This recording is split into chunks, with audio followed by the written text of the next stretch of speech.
guys, welcome to the Ratchet Christian. My name is Asmao and I am the Ratchet Christian. So today we're going to talk about the prodigal's brother. If you've spent any amount of time in church, I'm sure you've heard the story about the prodigal son.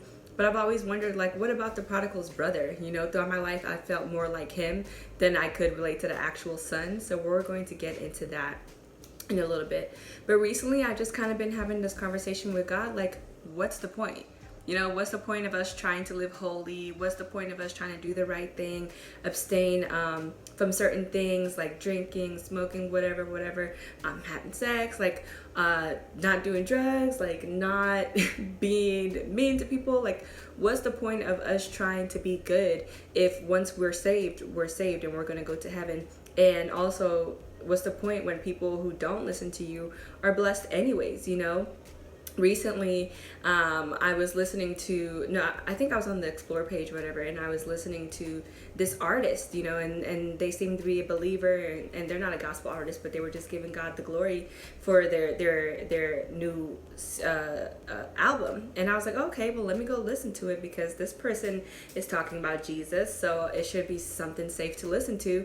So I go and listen to it. The entire album is literally about sex, literally about sex. And just drinking and stuff, and I just was really confused. I'm like, Lord, here's this person that's made this album, which is great, but the whole thing is literally about having sex, and they're giving you the glory for it. So I'm just kind of okay, well, you've seemed to bless this person even if the thing that they're doing doesn't glorify you. And I've just been seeing a lot of that, so many people just thanking God and giving God the credit, and it's they don't step foot in the church. You go on their pages, there's nothing to do with God on their pages, but in their bio, it's God first, and I'm just just really, really confused. And so me and God started to have this conversation, and it went a little something like this.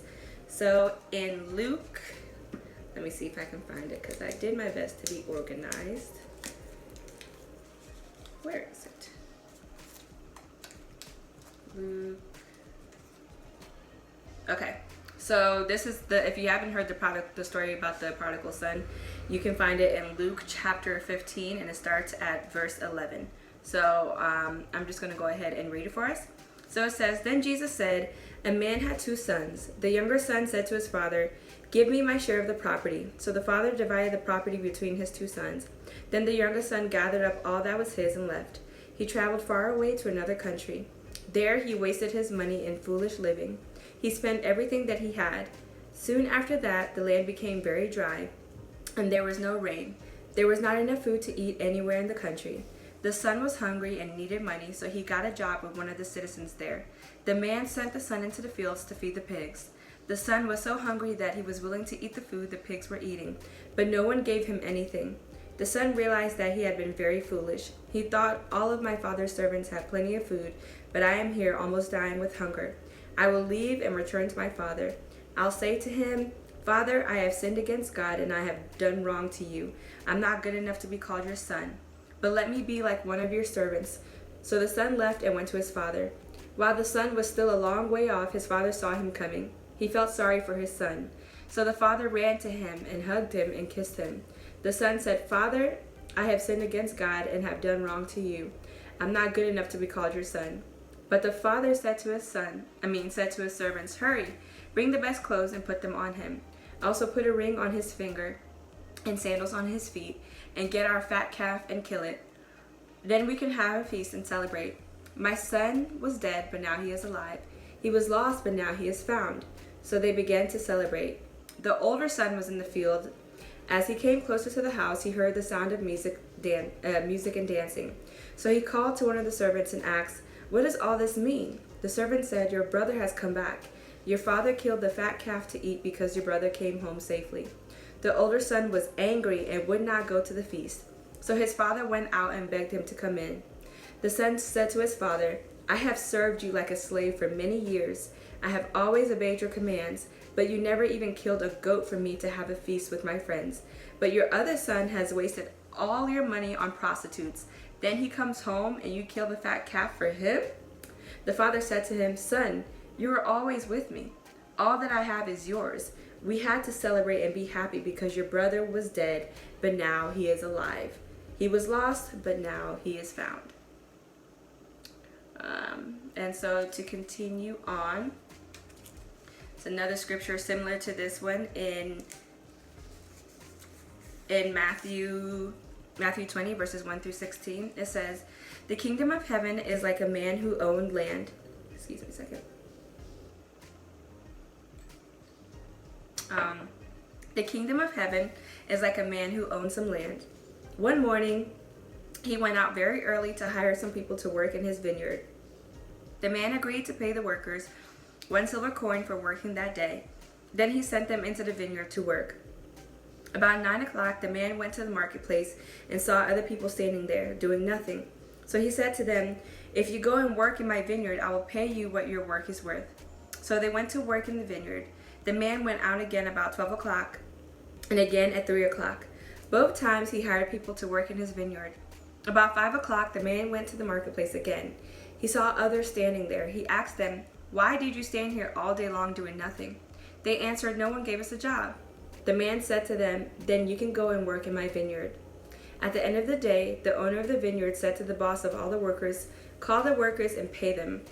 Start by paying the last people I hired. Then pay all of them, ending with the workers I hired first." The workers who were hired at 5 o'clock came to get their pay. Each worker received 1 silver coin.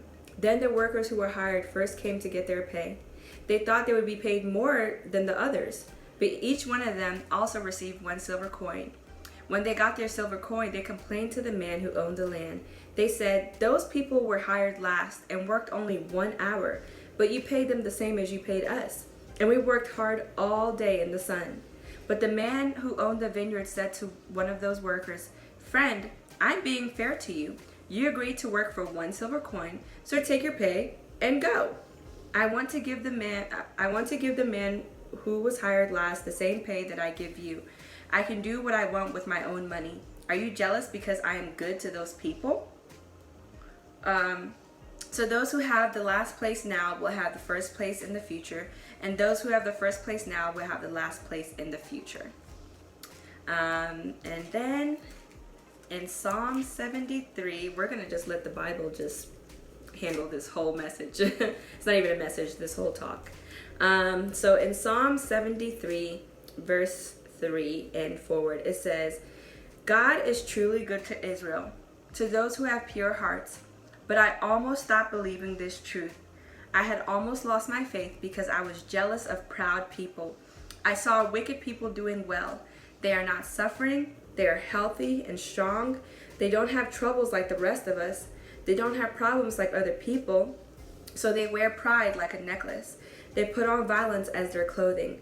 They are looking for profits. They do not control their selfish desires.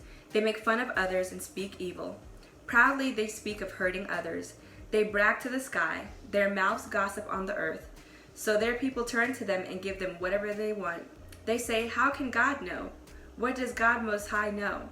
These people are wicked, always at ease and getting richer. So why have I kept my heart pure? Why have I kept my hands from doing wrong? I have suffered all day long. I have been punished every morning. God, if I had decided to talk about this, I would have let your people down. I tried to understand all this, but it was too hard for me to see until I went to the temple of God. Then I understood what will happen to them. You have put them in danger. You will cause them to be destroyed. They are destroyed in a moment. They are swept away by terrors. It would be like It would be like waking from a dream. Lord, when you come, they will disappear." Ooh, give me a second. It's hot. 1 second.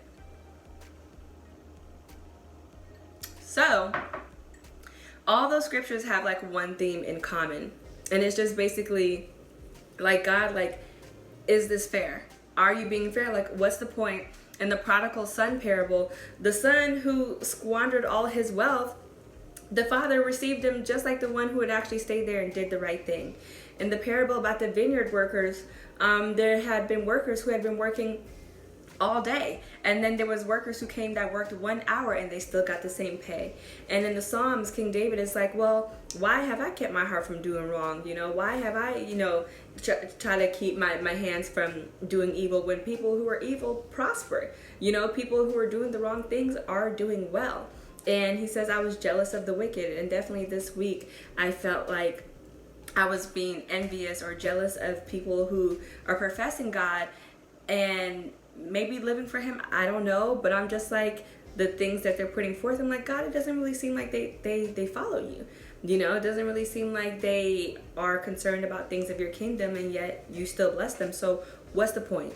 What's the point of me trying to wait until marriage? What's the point of me trying not to gossip? What's the point of me trying not to curse? What's the point of me trying not to do all the things that the world's doing if you bless the world all the same?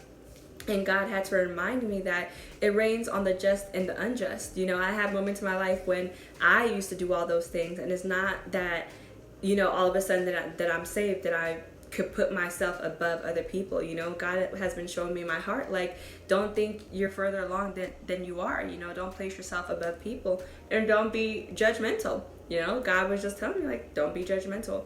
And also God is showing me that it really comes down to whether you want him or not, because at the end of the day, if you're wanting to get married, 9 out of 10 times you're going to get married whether you have sex with that girl or not, or whether you have sex with that guy or not. There's people who aren't waiting that get married. There's people who don't thank God and yet their businesses are blessed. There's people who don't believe in God and are millionaires. There's people who are successful and don't attribute any of it to God.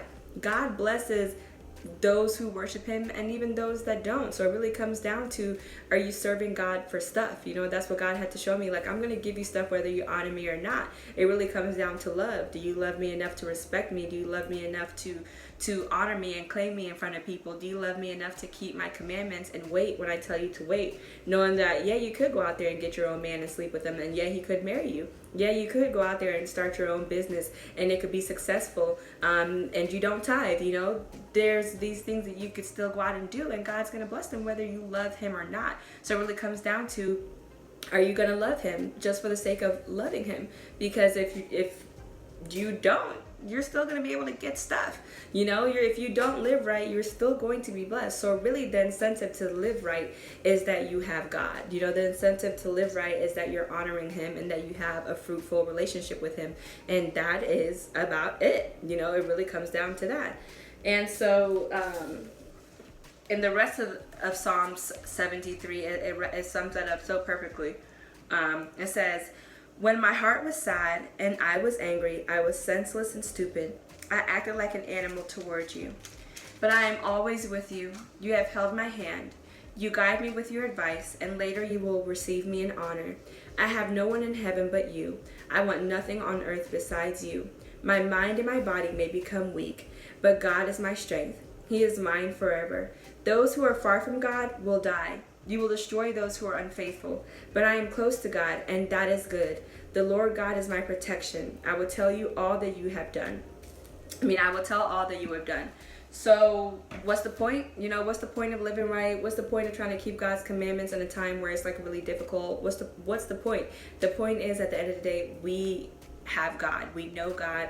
We have our relationship with God. And at the end of our lives, he's going to receive us in glory. That's the whole point of it all, So it can be hard seeing people around you doing things or not doing things God's way and still being blessed. But just know that just because you have things, that's nothing to comparison to having a living, breathing relationship with God. That's nothing in comparison to being able to feel God's presence.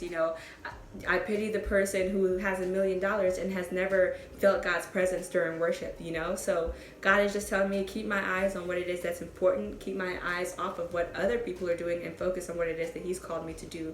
And so if you start to feel like the prodigal son, if you start to feel like, like, God, like, I work hard and I do all these things and this and this and that, and it's like we do it because we love him. And there's no other reason besides that, because even if you don't do it, God's going to look out for you. So it comes down to love and respect for God. So guys, I hope that made sense. Sorry, I'm like touching my face and drinking all this water. It's hot in my house and I closed the windows so that the noise wouldn't be too much. So forgive me for being distracting. But other than that, thank you for watching and I'll see you next week. Bye.